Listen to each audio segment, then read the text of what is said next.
Hello সবাইকে, happy new year. হ্যাঁ, আমি জানি যে ভিডিওটা পোস্ট করতে একটু লেট হয়ে গেল। তো দেখো, যে দিনটা ছিল লাস্ট ডিসেম্বর, আমরা সবাই পিকনিক করেছিলাম। আর এখানে দেখো আমার বোনরা পুরো নাচানাচি করছে। আর এখানে ভাত টাত বসানো হয়ে গেছে। আমি এখানে সবজি করছিলাম, ডালও হয়ে গেছিলো। তারপরে দেখো এখানে আমি বাঁধাকপি করে নিচ্ছিলাম। আর এখানে রান্নাবান্না করার সময় কারেন্ট আমাদের চলে যায়। এখনই দেখতে প্রচণ্ড অন্ধকার হয়ে যায়। আর যেহেতু আমরা রাস্তার লাইটের আলোতে আমরা খাচ্ছিলাম, কি কারেন্ট গিয়ে কেমন হাই গাইস, কারেন্ট চলে গেছে, আমাদের খাওয়া দাওয়া সব ভঙ্গ হয়ে গেছে। না গাইস, এখনো আমাদের খাওয়া দাওয়া এখনো হয় নাই, রান্নাই হয় না গাইস। তারপরে এখানে মাংসের জন্য আলু ভেজে তুলে রাখা হয়েছে। তারপরে এখানে আমি দিয়ে দিয়েছিলাম পেঁয়াজগুলো আমি ভেজে নিচ্ছিলাম। আর দেখো চারিদিকটা কত অন্ধকার, তখনও পর্যন্ত কারেন্ট আসেনি। তারপরে এখানে আমি পেঁয়াজ ভাজা হয়ে যাওয়ার পরে আমি মাংসগুলো দিয়ে দিচ্ছিলাম।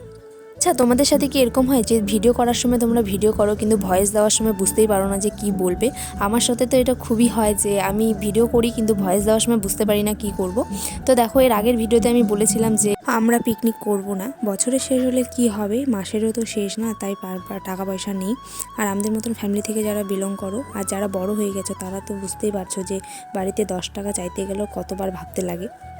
তো যাই হোক, এখানে দেখো খাওয়া দাওয়া করে নিচ্ছিলো ছোট ছোট বোন যারা আছে তারা। তো তারপরে দেখো আমরাও বসে গেছি খেতে। আর এখানে দেখো আমাকে এত ভাত দিয়ে দিয়েছে, তো আমি একটু কমিয়ে নিলাম।